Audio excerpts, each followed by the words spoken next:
a lot of times it's not just products, but it's services you're selling. So you're selling Yeah. services, and a lot of times it's not just the service you sell, but you yourself becomes a part of that service. And a lot of times people have made the switch from another carrier to Verizon because they want to work with me directly and say, hey, Yeah. I like working with you. You have good technical knowledge, and I trust you. Welcome to The Defense Never Rests with Morgan and Akins, your monthly dose of uncommon sense about all things legal and some that are not. Hi, everyone. Welcome to this episode of the Defense Never Rests. I'm your host, Megan Henry, and today I'm joined by my colleague, Melissa. Hi, Melissa. Hi, how you doing? I'm great. I is this the second time you've come on, I think? Yes, the first time was with my mom. I didn't, Oh, who yes. knew, right? We did the Mother's Day special. It was great. I'm really excited to be back on. And actually, I wanted to ask you this in a follow-up to the Mother's Day special. I know your mom always wanted to be a flight attendant. Did she actually get She her license? did. That's what I thought I She saw. did. She did. She got a job for a small airline. And at 56 years old, she went out. She did the training. She got her FAA certification. She did it. So That's it just shows awesome. you never stop, following what you want to do, following your dream. That's awesome. Yeah, Make sure you tell her I said congratulations. I I, will. I thought I saw that. I'm like, oh, I'm so happy she did that. I know. We're so proud of her. um, but and so if and for all our listeners, you have to go back to last year and listen to the Mother's Day episode to really get a It was a good backstory of what one. we're talking about. It was a um, good one. but today we have on Anthony Guzman, who is a producer at USI, which is a large brokerage, and he's just here to talk about the differences and going from being at a commercial carrier to a brokerage and the challenges that he faces on the day to day to getting clients and helping his clients get the right insurance that they need. I think he refers to it as matchmaking, which I love. And I can't wait to hear what he has to say, because I know that I think he started during the pandemic, an entirely new career. So I can't wait to hear what he has to say about that. Yeah, me too. So with that, let's bring him in.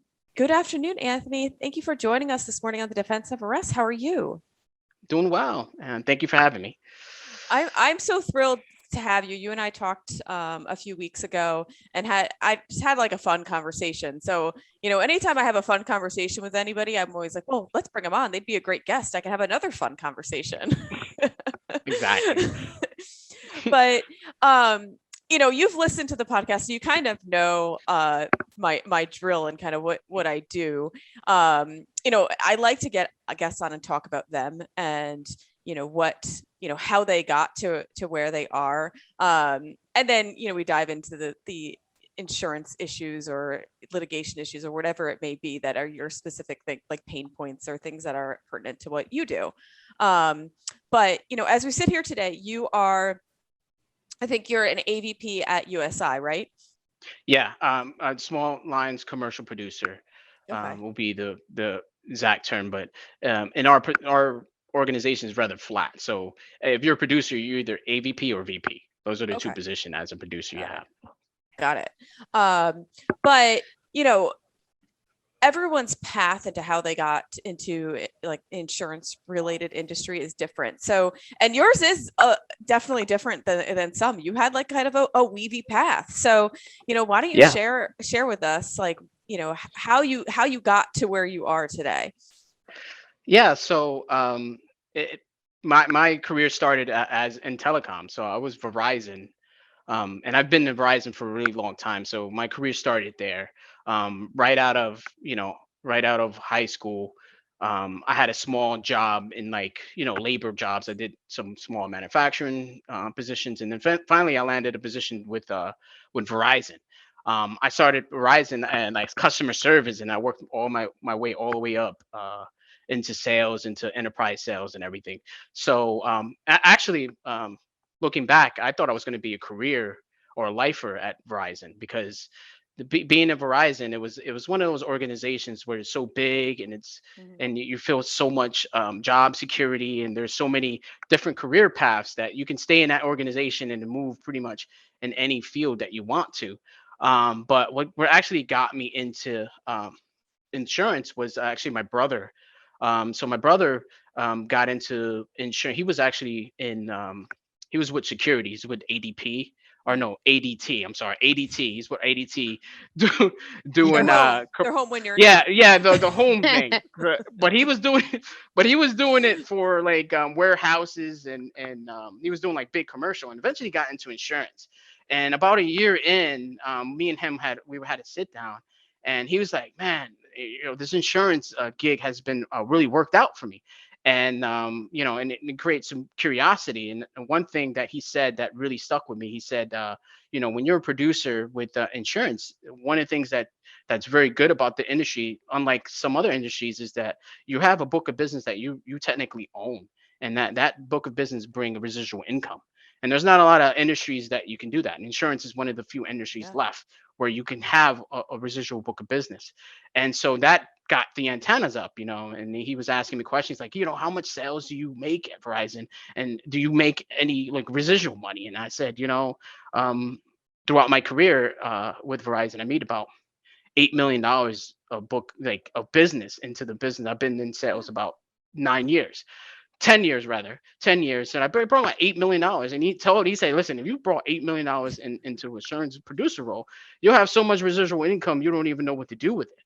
And so that kind of got the gears turning. And then at that point, I started to really look a hard look at insurance and say, let's see what this is about. So I started applying for many different insurance places. And one of the places that I looked at was Liberty Mutual. Mhm. And my interest with Liberty Mutual was they're one of the bigger um, I guess insurance carriers in the industry, and they're usually highly regarded. And one of the things that they had to offer at the time was they actually trained Mhm. producers. A lot of times when I was interviewing, they were like, "We're not training a producer. We don't have time for that. We need you to come in, make us money out the gate, and a lot of Fully times I'm ready to like, go. fully ready to go. And I'm like, I'm in tech, if you want to talk about cell phones and software, I'm your guy. But when they talk about insurance, I need a lot of training. They said, well, you definitely have the sales skills, but you don't have the technical skills. So Liberty Mutual, I spoke with the branch manager there. He's out of Warren, New Jersey. His name was Bill, but he was just an awesome leader. He was an awesome guy. We had a interview. Our first interview went really well. Our second interview went even better. And then they offered me the position. They Yeah. trained me how to be an insurance producer. They trained me about the industry, how to service the products, technical knowledge, everything. Pretty much everything was taught to me. And so I got into the business with, some foundation and an organization behind me. And that's how it really started. Once I got into Liberty, and I sold in the middle of a pandemic, but once I don't know, it just stuck with me. Insurance is so interesting because every time you're with a new client, it's like it's something different. Yeah. So it's never the same thing. It's always everyone has a unique pain point. Yeah, and that was a personal lines at the time, but everyone had a unique pain point, whether it be pricing, whether it be coverage, property, anything that they're dealing with. My job as a producer is to get them placed properly. So it was just a really good industry, and I found it to be interesting. I thought going in, I thought it was going to be boring, a lot of paperwork, but it ended up being a very interesting um, industry. And Yeah. I really have how do you say, like, long relate like the relationships are there because I'm really looking out for them and taking care of their assets and their personal, whatever their business is. And I really take it as my own and I advocate for them, and they know that, and that's how I'm able to build these relationships. I still get calls with people asking me if I'd still do personal line stuff. Yeah. So That's well, and I'm sure like your time at Verizon, although it wasn't in insurance, it did lay a good foundation for you as to building relationships, don't you think? yeah, and I guess that's what gave me the success early on in my career, is because I was able to connect a lot. Like it, when you come to telecom and software, it's a lot of times it's not just products, but it's services you're selling. So you're selling Yeah. services, and a lot of times it's not just the service you sell, but you yourself becomes a part of that service. And a lot of times people have made the switch from another carrier to Verizon because they want to work with me directly and say, hey, Yeah. I like working with you. You have good technical knowledge, and I trust you. And that's a big a thing in the industry because Sure. products, you can buy a product from anyone. If you buy a cell phone or something, you're never going to see that person again. But if it's service, it's somebody you're going to Yeah. have to reach out to, especially if they don't know what they're doing. A lot of times they'll have the software and they're calling me and they're like, what do I do next? And I have to actually walk them through the process. So Hmm. that's very similar to insurance. They're Yeah. calling me and he's like, hey, I remember I had this one guy, Sonny. He called me. He said, hey, a cart just I just dinged my car. ShopRite cart just hit my. What do I do? And I had to walk him through the process Yeah. and tell him this is what you do to make the claim. And he was very happy. The next day he's like called me. He's like, because of you, all my anxiety went away. So that felt Oh. really well. You're And still a problem solver. Yeah, You're still still solving problem solved. problems for people, different problems, but you're still Right, helping them. Yeah, and right, the trust aspect is such a key point, though, that I think just goes across any industry. But once you learn the product, which you at Liberty you had to learn their product, and then you could speak the product, and you really knew what you're talking about, and then your clients could trust you. And I right, mean, you're not trying to. It's not only a sale at that point; it's a right, relationship, and right, you're trying to help them. right. Right. And it's tough sometimes because it's been, for the most part, the industry, it's always been a call center. When I bought insurance for the first time, I called Geico, the 1-800 number. And, Sure. that that call center person, I was call number 120 or whatever, and, I was asking for help and they were like, and they were like, here, insurance is going to cost you $150. You want it or not? I'm like, I never got it before. I guess $150 sounds right. I'll take it. They didn't have the time. They were on the clock. They didn't have the Yeah. time to sit with me. And so when people come to me for the first time and they're buying insurance, it's a totally different experience because I'm asking the question, I'm digging in. Because, at the time when I was a field sales representative, I was on no clock. So, I was able to actually spend the time with the client and give that Yeah. client the attention they need. Yeah. And I mean, that shines through too. I think when people don't feel like they're just a number in a queue, that they're getting the service, and you're providing more to them than just, okay, you're like caller number 135. What do you need Right. today? Exactly. um, so what, you were at Liberty Mutual for some time and you really like learned insurance there, but then what made you pivot and go over to USI, which is a broker, which is different, it's different from being at a carrier. Correct. Very different. I guess the point was I always wanted to actually make the move into commercial.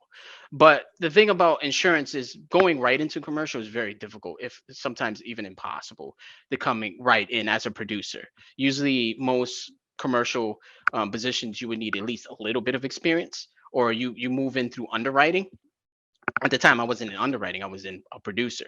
So basically at the time, with that experience, I also wrote a little bit of small commercial through our partnerships with Liberty Mutual. So I had a little bit of just enough experience Yeah. to actually get looked at by a recruiter at USI. So a recruiter reached out to me and said, hey, we have an opportunity for you. And then it was just a perfect tee up for me because I was like, I'm glad you called because that's exactly where I wanted to be. And the cause went well, and I met with the leadership, and the leadership, the funny thing is the practice leader at the time, my current practice leader, was actually a personal lines producer to start with and then moved to commercial.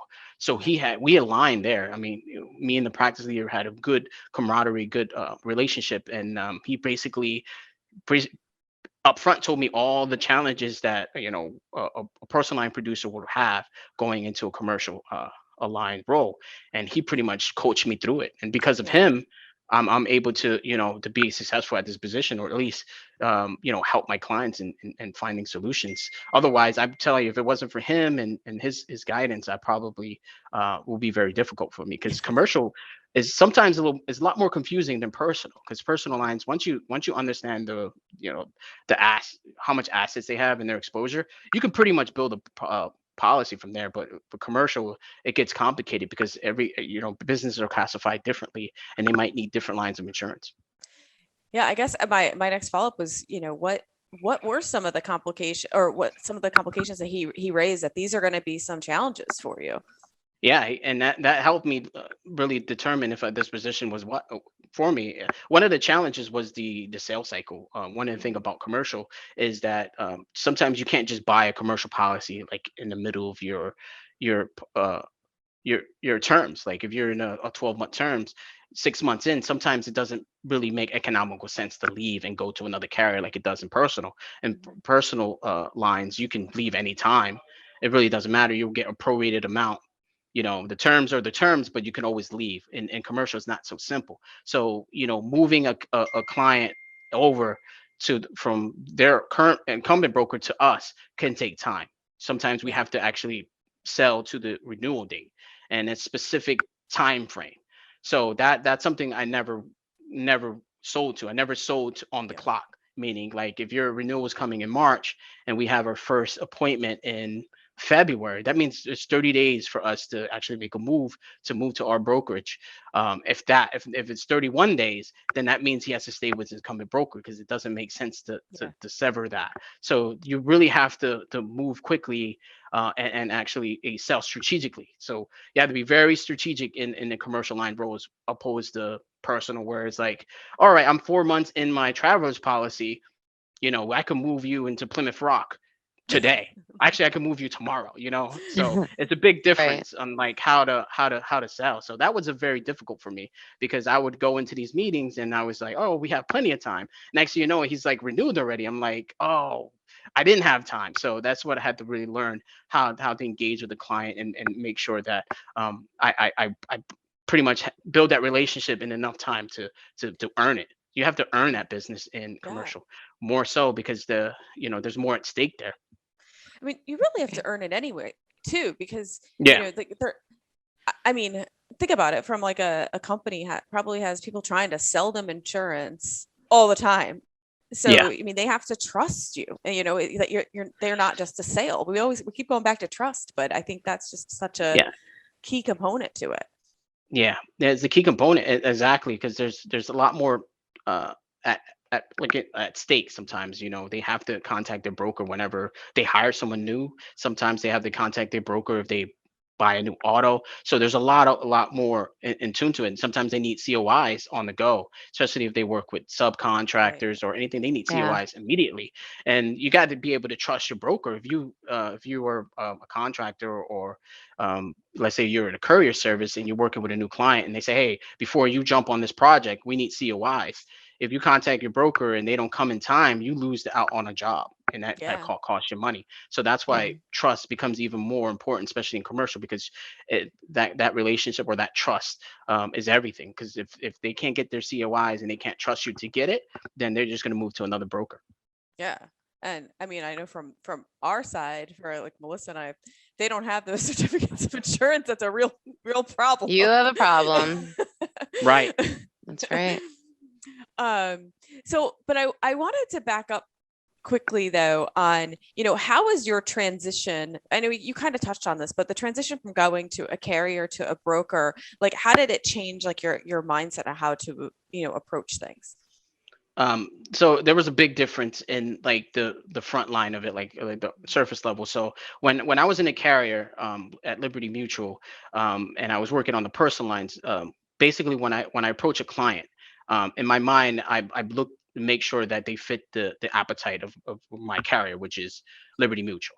And when I'm engaging with them, I'm engaging with the fact that to get them with Liberty. That's my whole goal, is to write you with Liberty, because if I write you with Liberty, I can service it. I can make changes. It just makes more sense for me. Although I can write other policies like travelers and other things, but the in the carrier side, you just want to concentrate because that's the metrics that you're graded on as a producer. So it's very important that you write business with Liberty. And so when I approach a client, I'm really looking for the carrier's best interest. Although, I kind of play that role where I'm looking for the carrier's best interest, but also make sure the client is happy. So I'm kind of playing a dual role there. In the brokerage side, I really can just look at the client's best interest solely, Mhm. and match make them on a carrier that's going to fit their specific needs. So I'm not, uh, like I say, if it's the Hartford that makes more sense, or if it's Travelers, or if it's Selective that makes more sense, I'm just going to put you there because it just makes more sense. Opposed in the carrier where you have to make it make sense for the carrier as well. Yeah, and I mean, it's you really can create a package that like Correct. works specifically for that individual's business. Correct. And you have creative freedom in a brokerage. You could creatively create a program for them, using sometimes multiple carriers. You might not, sometimes it doesn't make sense to put them all in one carrier. You can have it spread out in two carriers where it makes sense. So you do have that creative freedom as a producer to really write, um, a policy for a client that's specifically made for their risk, tailor made for it. Yeah. So take me through like your internal process, like as to like you have Joe contractor and that you've developed a relationship with Joe. Like what's your process as to finding like as you said at being his matchmaker, which I love that term, but matching Joe contractor with the best policies for him.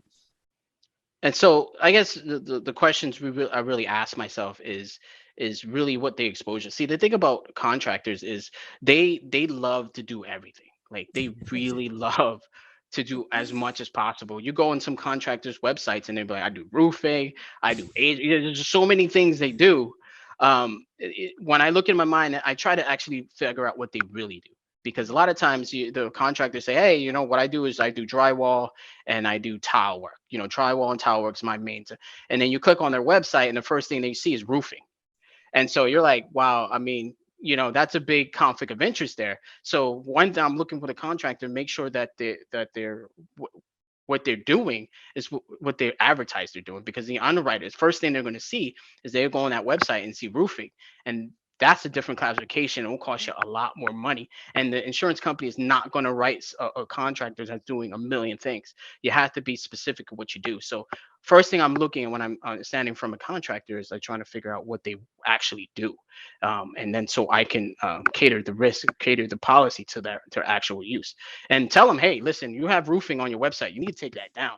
So you got to do a little bit of risk management. It's like you have to take that down. I know you want everything that walks in, but you might have to take that down and do an incidental type of process where maybe you'll do roofing in one incidental moment, but you can't put that as your daily operations because the insurance company is going to want to insure you for that, and it's very difficult to write that business. So that's one thing I do look at. Just make sure that their business is specifically made, and descriptions are real to what their business actually does. And then maybe Joe contractor, like maybe you don't do roofing, but you become friends with someone who does, and you can refer Right. them your roofing business, and they can refer to you their the business. You're Right. always thinking, Megan. You're always Yeah. thinking. Yeah. Call up Joe That's all. Roofer right now and tell him your idea. So, after you set up, but we'll just stick with Joe. We like Joe the roofer. Yeah, Joe the roofer, we love him. But Joe's your client, like you're full service after that, right? So you're there to help service Joe and his any claims that he may get. Is that true? Yeah. So one of the things we do at USI, in particular, producers, we advocate for the client. Yeah. I'm not in claims itself, but we do have advocacy, and we can actually walk them through the process of claiming. First thing when we make a claim, especially a contract or anyone, is we take a look at the contracts. That's the first thing before you call the insurance company and tell them what happened. Sometimes hey, just send me the contracts. Let me just take a look at what's happening here. Like if you're on a project, send me the contract so I can take a look at it before you make that claim. Or and then we can advocate them. So I can say, hey, listen, there's an indemnity clause on this policy. You're gonna have to go through your policy, or you're gonna have to the general GC, maybe the GC has to make the claim, not you. So you have to take a look at the contracts to make sure he's doing the right thing. he's not making a claim and he doesn't really need to make the claim, or he's saying the wrong things for the claim.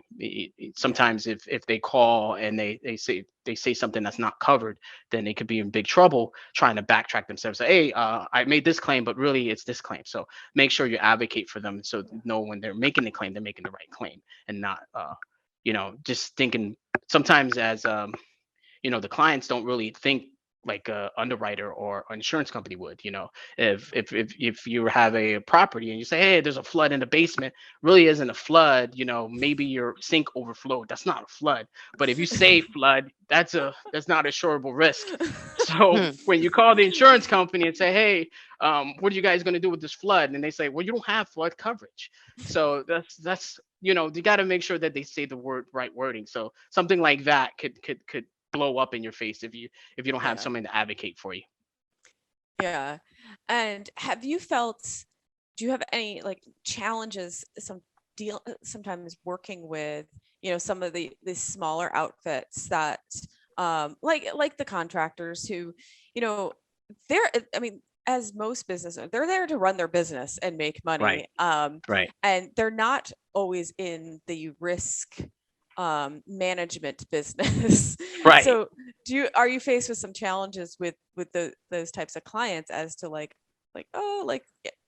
this is going on, you might want to watch out for this here? Yeah, exactly. And one of our producers had he was working with a client, and client would do like Instagram videos. And one of the videos was a contractor.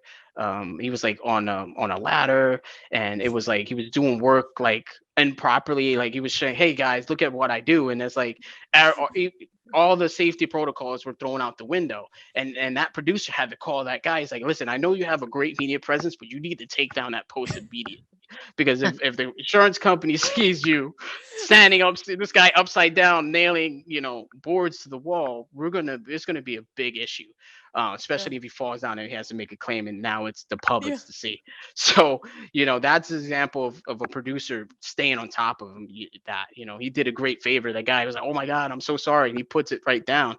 So these are challenges we face sometimes. Like you said, he's looking for business. He wants business. So whatever looks flashy, whatever looks entertaining, he's going to post it and try to get people to work with them. Say, hey, look, I'm a fun contractor. Come with me. We're trying to like, no, you're not a fun contractor. You're a safe. Yes. You're a safe contractor. Like maybe tell some jokes, then you can be funny. Yeah. Be funny. You don't need your guys flipping off of the ladder. So. Acrobatics are not covered in the policy. Right. Exactly. So, when you first came into this producing role, though, what sort of challenges did you have, like getting like started? I imagine it's a different mindset, and right. It's like you got a blank slate. So I'm curious to hear about that. Oh, it was a disaster in the very beginning. Absolute disaster. You're honest. Yeah, it was an absolute disaster. My first 2 months producing for Liberty Mutual was a disaster, because I would talk to people and I wouldn't get I don't know, I just didn't get enough information. So it was a disaster in the sense I kept calling them, asking more questions. So I would get a meeting with a client and I'll get like half the information, and then I'm going to submission. I'm like, oh man, I missed a whole section here. So I'll call them back like, an hour later, hey, I need more information. They're like, didn't I just talk to you? Where's the quote? And I'm like, I'm working on the quote. And, next thing you know, they're hating me. It's like, oh, all right, whatever. And then next thing you know, I give them the quote. By that time, they're like fed up with me. They're like, I don't want nothing to do with you. Bye. So, it was a disaster in the beginning. But once I started to understand like what information I really need, and start to really have a structure for myself, then it became a lot easier. And that's really, I was good at the relationship building, but the information gathering, I really sucked at in the very beginning. I didn't get good into that until maybe like 3 or 4 months producing. Then I became a little bit of an expert and had my little process in, and then created that. But it was an absolute disaster. Yeah. I mean, I can imagine it's kind of like, it's almost like being a new lawyer, like I remember having those conversations. Like I'd have to call the client and I'd get this information and I'd get off the phone and I'd go to the partner and I'd like tell them what I got, and then they'd be like, well, what about this? I'm like, oh shit. Exactly. it, What about what? And then I'd have to it call them back. Yeah, yeah, and you call them back, and if they're thinking you have an answer for them, you're like, wait, no, I didn't even get to that. I didn't even get to that stage yet. Well, I'm trying to get you the answer. I just need these questions asked. So it becomes a bit of a bad experience because it makes you look a little green, and at the same time, it might create a little doubt in their mind to working with you. So it was I lost a lot of business in the first couple months producing. Yeah. And when you came to USI, it was during the, I mean, I guess when you went to Liberty, it was also during the pandemic At the very too. beginning, like I was in the office every day, and they was like, oh, you have to go home, um and we'll come back in 2 weeks. And I think everyone got that conversation, we'll come back in 2 weeks. The Yeah. next thing you know, yep. I'm sitting in my home office, and like in the middle of July trying to write policies. I never even see my coworkers. Right. Yeah. I mean, I actually, Melissa, did you start during, I yeah, you started I during the did. pandemic? Yeah. I don't, Yeah, I started in September 2020. So Wow. I can sympathize with you there.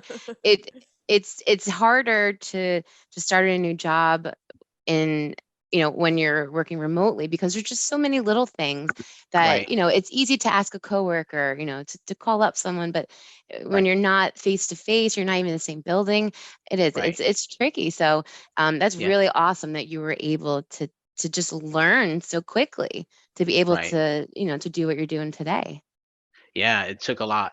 But like you're saying, sometimes you're in a dark corner. So you feel sometimes like you're in a dark corner and like Yeah. trying to figure out everything on your own. But a lot of times leaning on your coworkers, sometimes it's more natural when you're right there. Like, hey, what do I do at this point? I remember when I first started, I would call producer over and say, hey, how do I do this? And they're just, this is how you do it. And then you're like, all right, you take notes and then you do it. But when you're alone, you're like, you maybe you'll call them. It's like, how do I do this? And they say, go to this screen. It's like, what screen? You know, what Right. screen is what? It's like a lot of times it can be difficult to get that same advice. Sometimes it's just more practical for them to show you, and then you just follow through. yeah. And also it's just hard to create like those working relationships when you're not like seeing each other all the time. And I mean, there is a difference in creating a relationship like this and like when you're in the office with each other all the time. I mean, I personally like to work from home, and Right. embrace this, but for someone new coming on, there's definite challenges there. Right. Um, and Yeah. especially in like a role like yours too, it's just like especially like going even from a carrier to a broker, like it's different from where you were, and there's just going to be Absolutely. questions about how operations work. Right.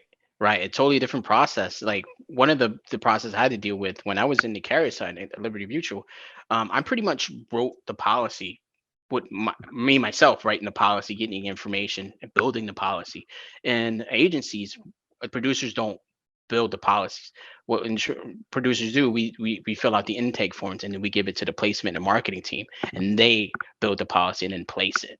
So there's kind of a checks and balances in commercial because there's so many, the error in commercial could be very detrimental. So they make sure there's no error. So there's a check and balances there. So sometimes I have to wait a lot. I have to wait a lot and talk with marketing in order to get my proposals and quotes in my hand. When in Liberty, I did it all myself. I had a proposal right in my hand because I did it myself. So Yeah. that's another learning curve, like how to do an intake form and but not only because I knew how to write the business and do a submission, but I had to change my style and build narratives for the marketing team to understand the risk a little bit more, because all the information for the risk is in my head. So I know everything, right? But I have to pass that information to them. So you had to create a narrative Yeah. for them. And that's very difficult to do sometimes because you don't know how to frame it. Like, oh, he does this or this. You got to make sure you frame it in a way you really nail it down. And you can say, well, this is the exposure. These are the claim history. This is what they're doing to fix it. You have to really just go right down to the granular level so that marketing team could write that policy and pass it over to the underwriters, because I don't even talk to underwriters. Yeah.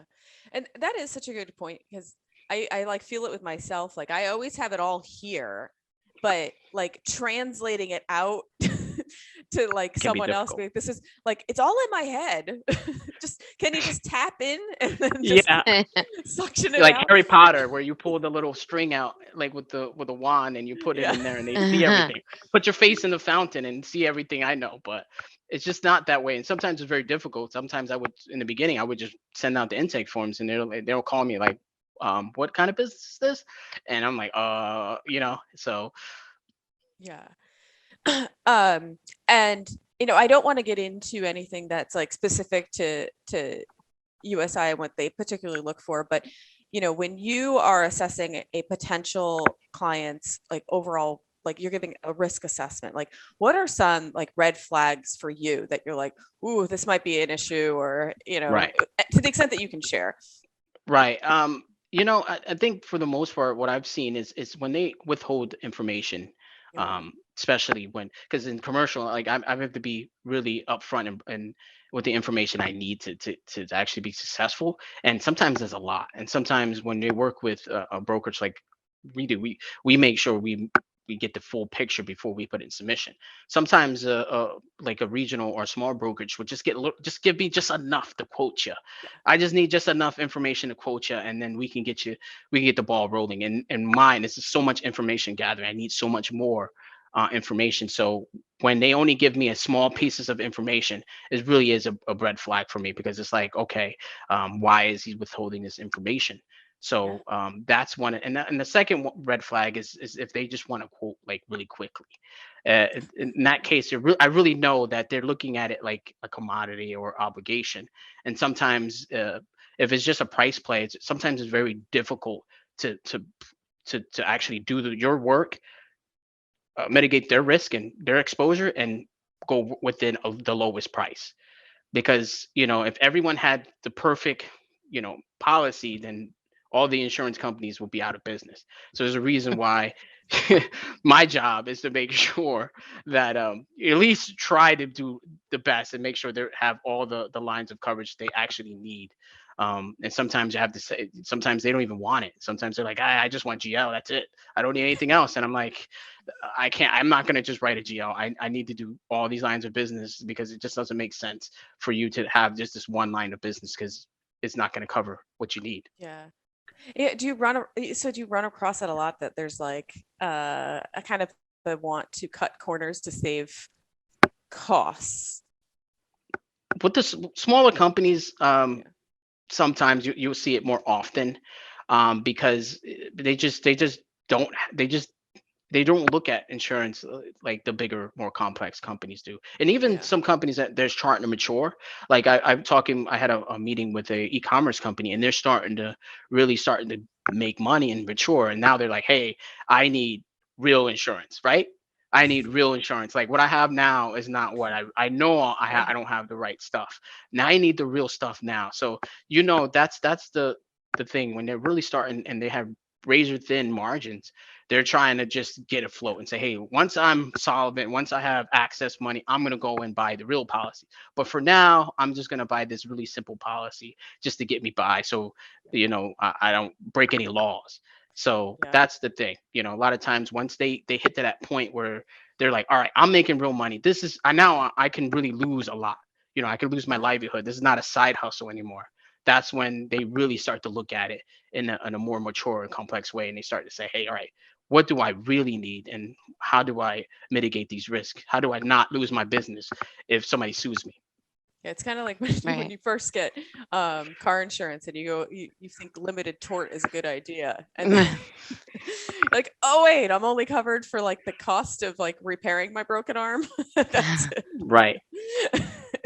I think you might need to step it up a little bit as you Y- as you get Right. more established. Right. Exactly.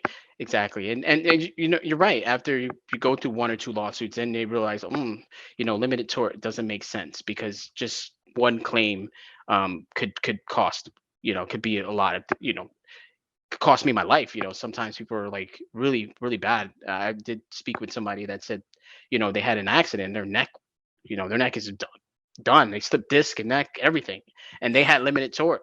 So basically, they just went to the hospital, fixed them up a little bit, and now they can't do anything. Insurance company Yeah, won't help them. I know. It's such a shame. But and I think part of it is a like a general, people don't understand insurance. I think people are intimidated by it. Right. And that's why like companies need someone like you who can like simplify it. And so I guess that was where I was headed next is, when you're working with, Joe, the contractor, or some, other smaller entity that isn't as sophisticated and they don't understand like their needs, you have to be able to kind of explain their needs in language that it makes sense to them and not in insurance jargon.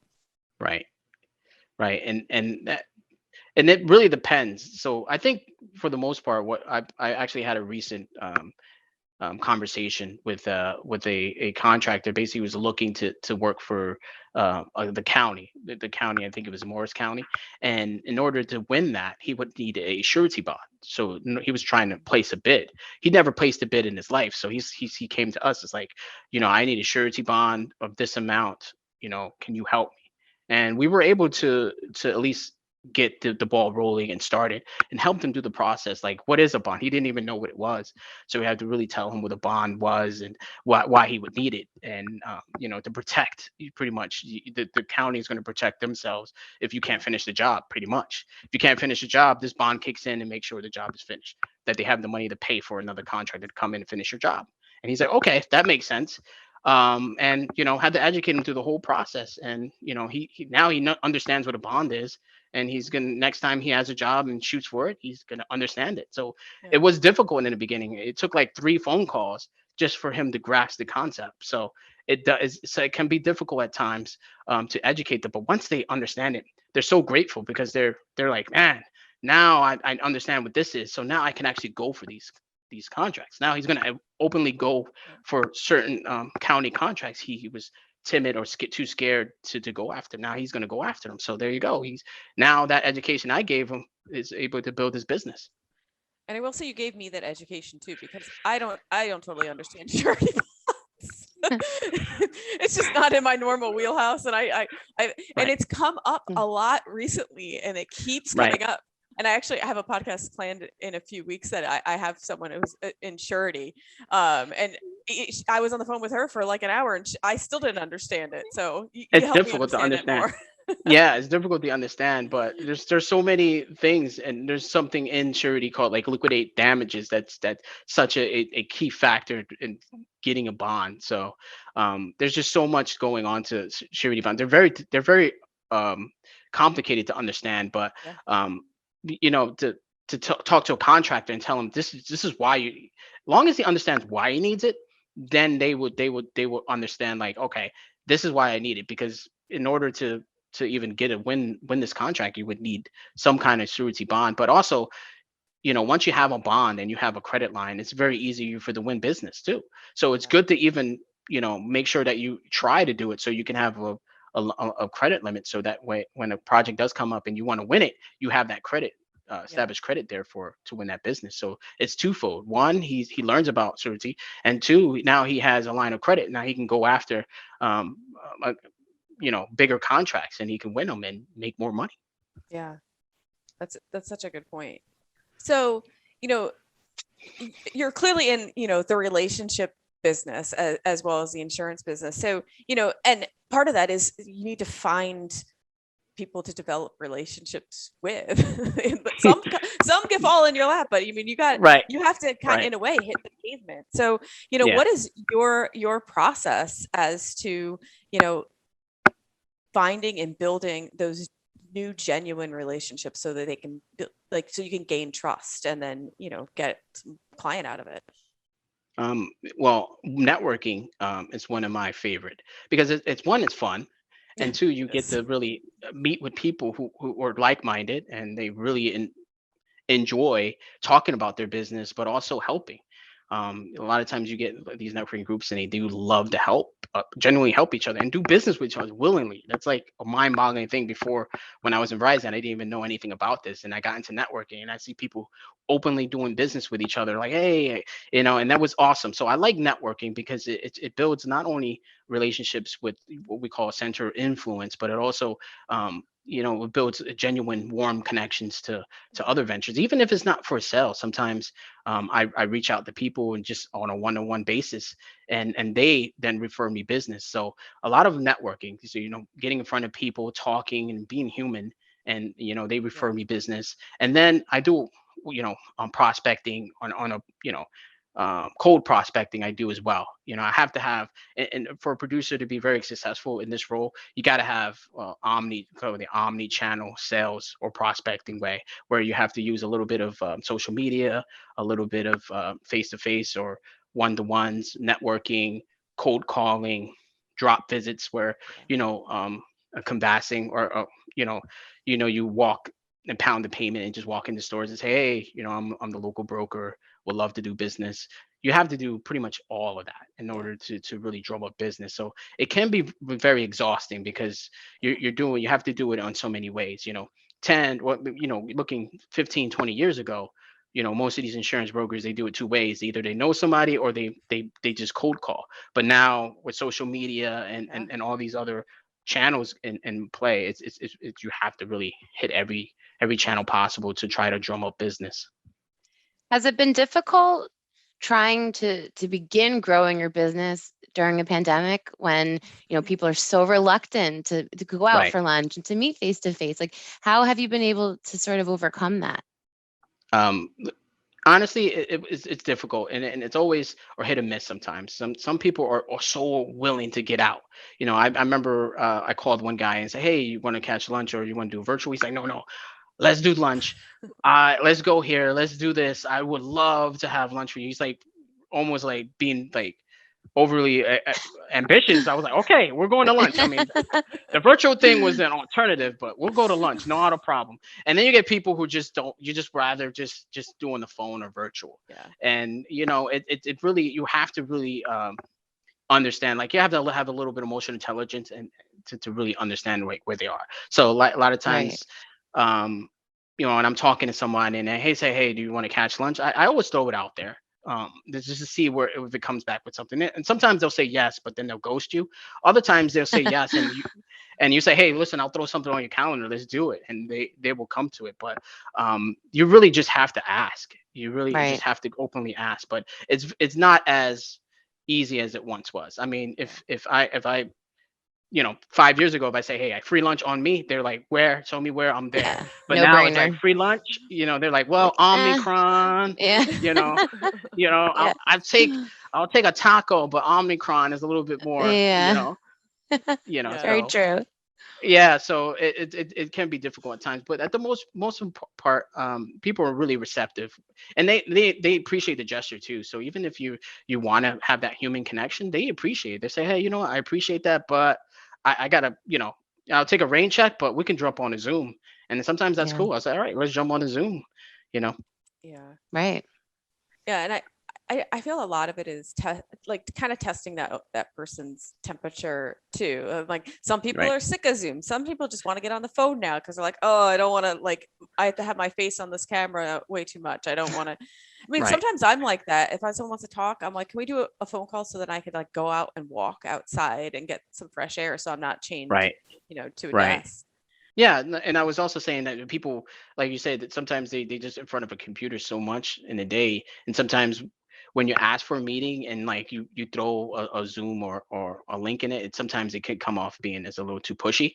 So a lot of times, what I like to do is I like to just ask them and say, hey, do you want to do a phone call? You want to do a lunch? Sometimes you just want to do options. Just give them options and Yeah. let them see where it happens. But you just be very empathetic and just be emotionally intelligent on how they're feeling. And also, I think, because you have to be not offended to get a no. Like, people are Right. going to say no. Right. And I mean, I had that, like early on when, I first started marketing, you'd almost take some offense to it. It's like, well, you can't take offense to it. Some people just, and now I more appreciate someone saying no than, Right. taking me up on a free lunch for just so they can have lunch. Yeah. Yeah. Yeah, or ghost you. Sometimes people, Yeah. they'll text you the last minute, knowing they wasn't going to go in the beginning, and they'll text you maybe like 30 minutes before and say, "Hey, you know what?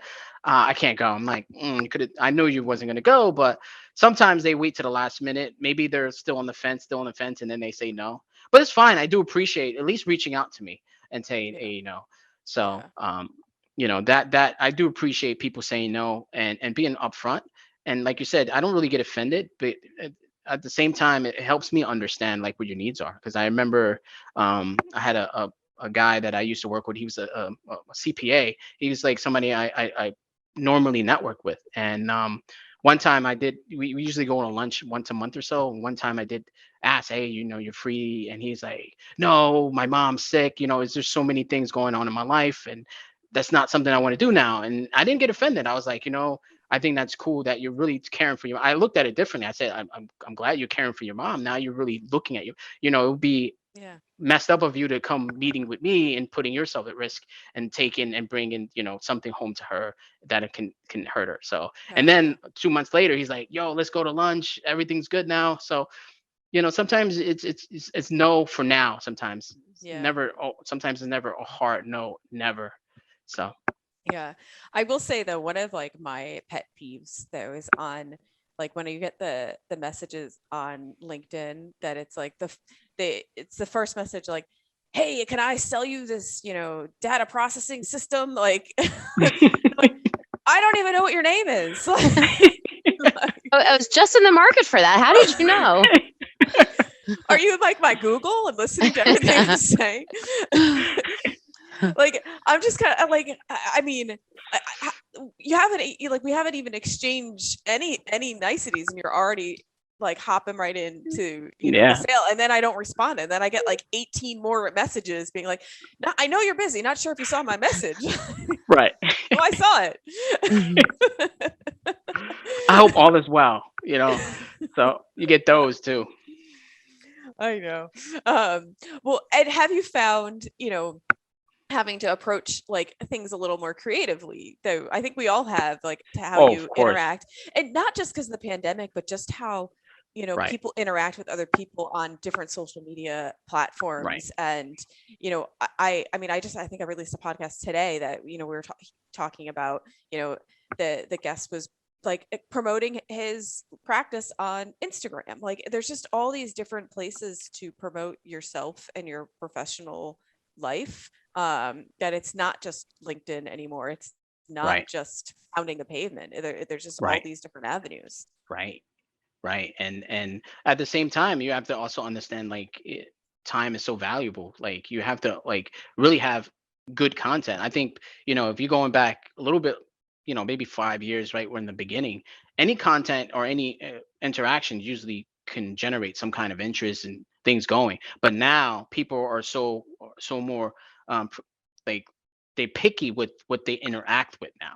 So if your content isn't good, isn't informational somehow, they're not going to interact with you, because sometimes you get people.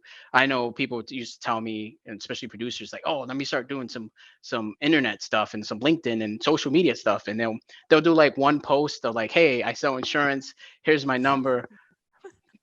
Give me a call."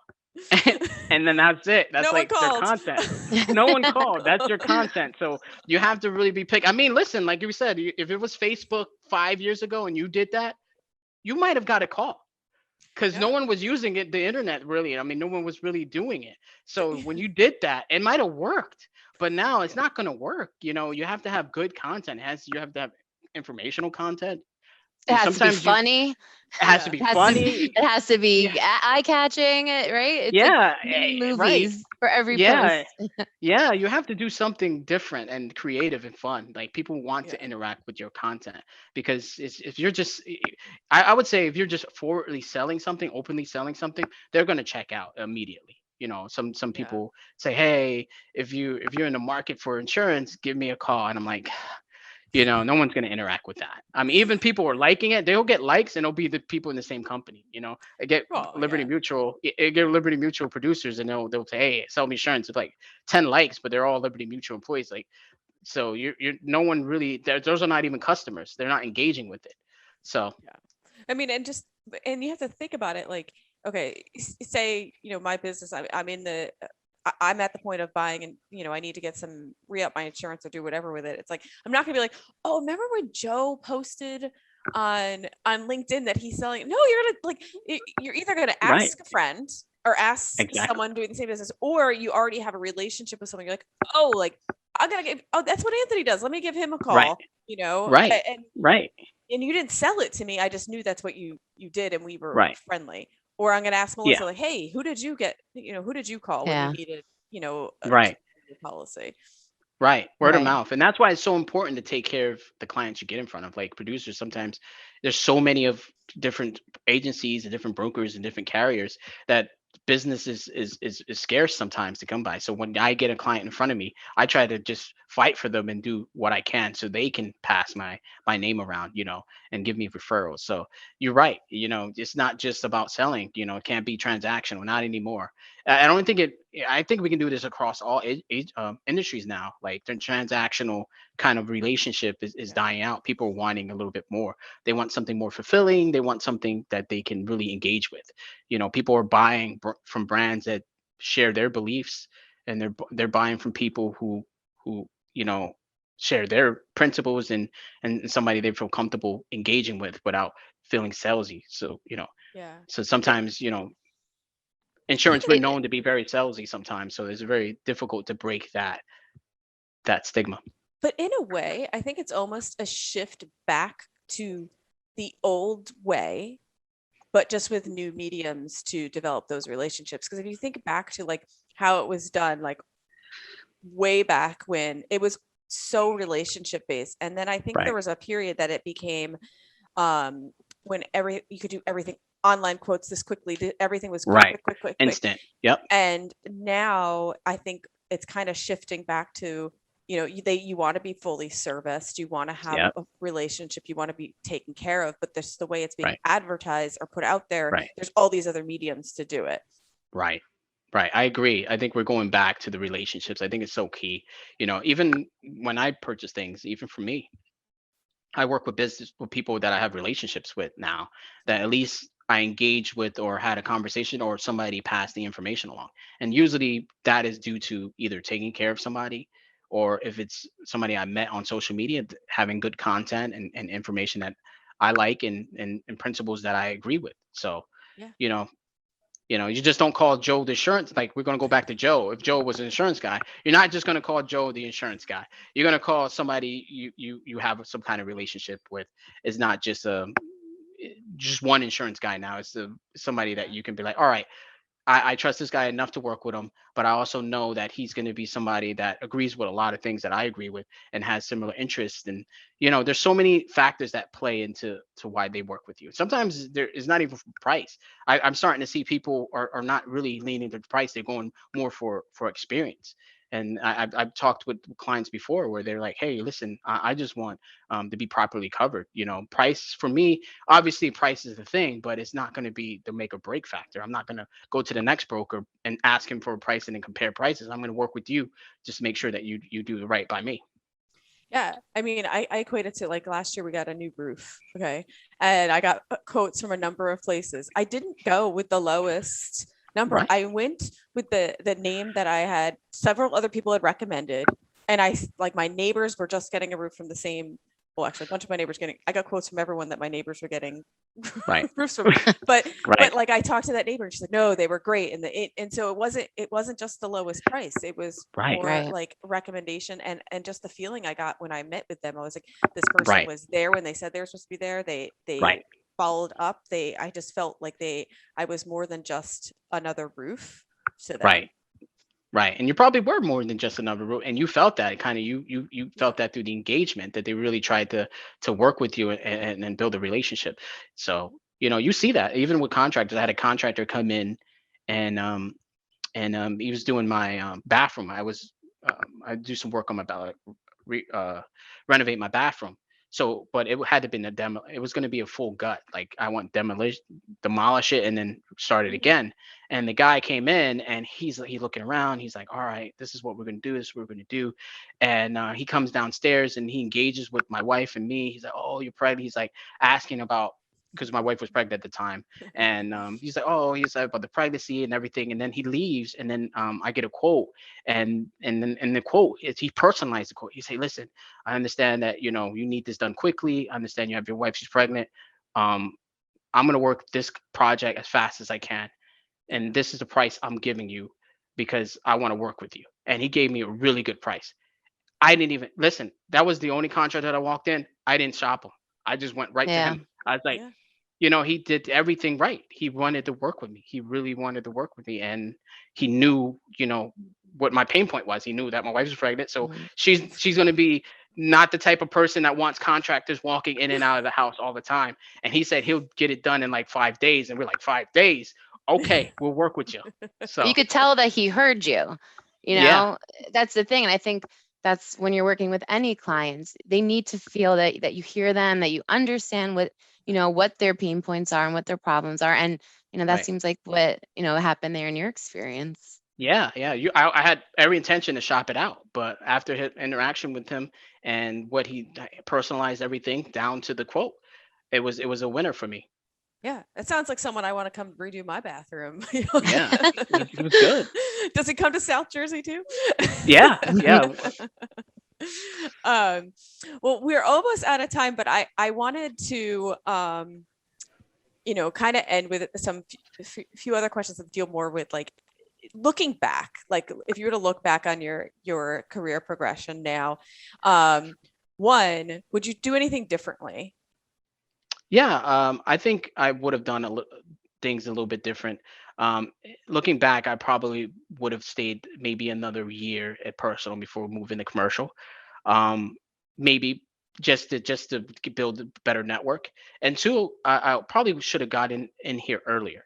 Um, the thing is getting into the business in the beginning of my career in the pandemic really hurt me as far as like a producer being able to actually get out, market, and build relationships because of Yeah. good 8 months of my producing career. At the very beginning, my first month as a producer, like on compensation, was March of 2020. That was the beginning of the pandemic, the very beginning. Like everyone just got laid off. So I'm selling insurance with half the people I'm calling are laid off. So Yeah. Ugh. imagine me starting in that. Imagine if I did it like a little bit Yeah. earlier and got that ramp up period and Yeah. then dealt with the pandemic. So yeah, I think I should have just gotten the business earlier, and then I should have stayed in personal line just a little bit longer before moving the commercial. And so, as to staying in personal lines a little bit longer, is that because you feel like that would have helped you just build like relationships Correct. for the better foundation for the commercial? Right. Right. Yeah. I think it would have built a little bit better foundation because going into commercial, I was going in a little bit cold. And so when you're going cold and then you're ramping up, it can be difficult at times. So I would have been ramped up a little bit more warmer. But looking back, it gave me like a sink or swim type Yeah. uh of ordeal here. Like I guess sometimes it's better to just be out there. Sometimes you just get out there and fail constantly, and then eventually you'll learn better. Sometimes they say you learn more in failure than you ever would in always Yeah. succeeding. So Yeah. so I've learned more in the last 6 months. I probably learned more about this industry than I did in any 6 month period of time in any industry that I've ever been in. Yeah. So it's a lot of learning in this industry, and that's why it's so, like, if you talk to anybody who is a commercial line producer and been successful at it, it's a passion of theirs because it's something that doesn't it's never the same. Like you're Yeah. never getting the same. Even though you can deal in the same vertical, like you can deal with just contractors, specifically in this type of niche, maybe like tile layers or masonry, but you're never going to always deal with the same issues. Yeah. You're always going to be putting out different type of fires, so it's always interesting. Yeah. You never get stagnant. You always have a growth mindset as a producer. Right. I mean it's very similar with with what we do. I mean, because you get a case on whatever, you get a case that something went wrong with mason work, all of a sudden Melissa and I are becoming experts on masonry. You know, Right. Yeah, Right. I've learned more about stucco in my career than I ever thought I would as an Right. attorney, and it's great. It's great. yeah, to the point that you're like, when you walk around your neighborhood, you're like, that's a stucco Mm. house. There Not might the be some stucco. there might be some moisture behind those walls. Yeah. Wonder if they're having Uh-oh. problems. Uh-oh. Uh-oh. So you're looking at everything differently. It's true. Yeah, It's with yeah, insurance. Like when I look at a house now, when I look friend buys a house, I look at roof. Like it's a weird thing. Like Oh yeah. how old is that roof? Like you're like the dad now. Like how old is that roof? Like is Yeah. that Well, asphalt or is that architectural shingles? imagine being me, like needing a new roof, and all I could focus on in my house is like, oh, my roof is so bad. Yeah. yep. Right. I need to get this roof done. Yeah. You And understand the Yeah. risks. yes. Yeah, listen, the roof is everything, especially with property. It's like all the underwriters, first thing they do is the Google image. Sometimes I get on the phone with the underwriters like, I'm Google images. This roof is like 20 years old. I'm like, no, it's not. You're like as a producer, you're like saying, no, it's not. It's a little bit less than that, but you know, Hmm. Yes. Oh God. I'm so happy I got my roof done. It was giving me a lot of stress. Yes. no, I can understand. Because like one leak in the roof and then that's it. And then like you're like forced. But see, the contractors know when you're like really need them tonight, yesterday. So they can feel that. So you want to always give yourself a little bit time, like you did, sit with different contractors to make sure you're getting the right price and make Yeah. sure that you're dealing with the right people. Sometimes if you're like on the clock, these guys come in and they're like, all right, Yeah. I know she has a leak, so we're just gonna, we know that she needs it, so we can be a little bit lenient on the price. So Yeah. Yeah. So, and before we close up, what advice would you give to, someone, either in college or just coming out of college who kind of like don't know what they would do? Would you give them like, hey, look into insurance, this, either with a carrier or the broker, like this is a good field. What yeah. advice would you give them? Well, yeah, I'll tell them that listen, insurance. If you look at certain carriers like Liberty Mutual, for example, where I came from, they still have a pension. They, I mean, you can't find a pension anywhere. So they still have a pension. So it's a good industry to get into because if you're really good at that industry, the career path you can take can be anywhere. You can literally go into so many different directions, and but also there's so many professional designations and different I guess, specialties that you can get into. If you want to get into risk management, you can have a designation like ARM, or if you want like to really be a career person in insurance, you get the CPCU designation, the Yeah. professional designation. And there's just so many different ways to build your business. And a lot of times is if you get these designations and you be in this industry, you would never be a bad candidate. You'll never go into a period where you be unemployed for an extended period of time. Yeah. You're a professional with a CPCU designation. If Chubb fired you yesterday, you could probably find a job within 6 months with a Yeah. decent carrier.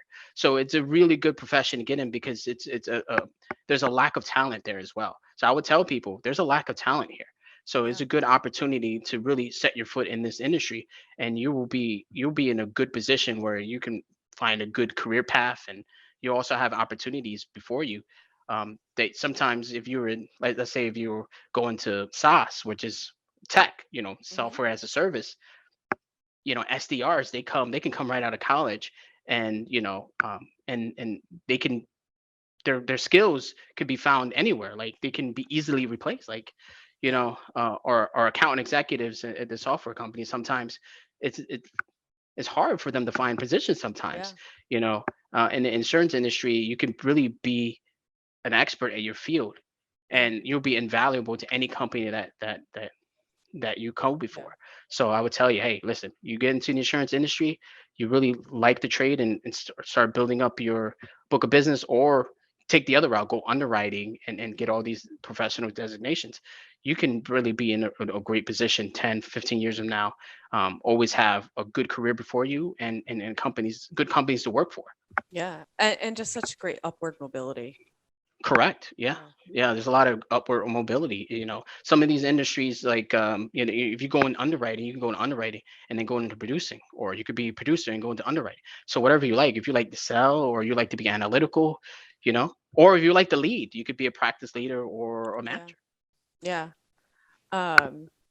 Well, thank you so much, Anthony, for coming on. Let our listeners know where they can find you, because now they've heard everything that you can do for them. So maybe Right. someone will just, hey, Anthony does insurance, call him. Yeah. So basically, I work for USI Insurance Services. We're the second biggest private broker and consulting firm in the United States, and I do small commercial, property, and casualty. And to reach me, you can find me at my website, which is anthonyguzman.me. That's my personal website. You can email me at anthony.guzman@USI, or you can catch me on LinkedIn, Anthony Guzman. All right. Well, thanks so much for coming on. And Thank again, you. for all our listeners out there, as always, if you like what you hear, please like and subscribe to the Defense of Arrest on Apple Podcasts, as well as you can find us on YouTube at Defense of Arrest Podcast. All right.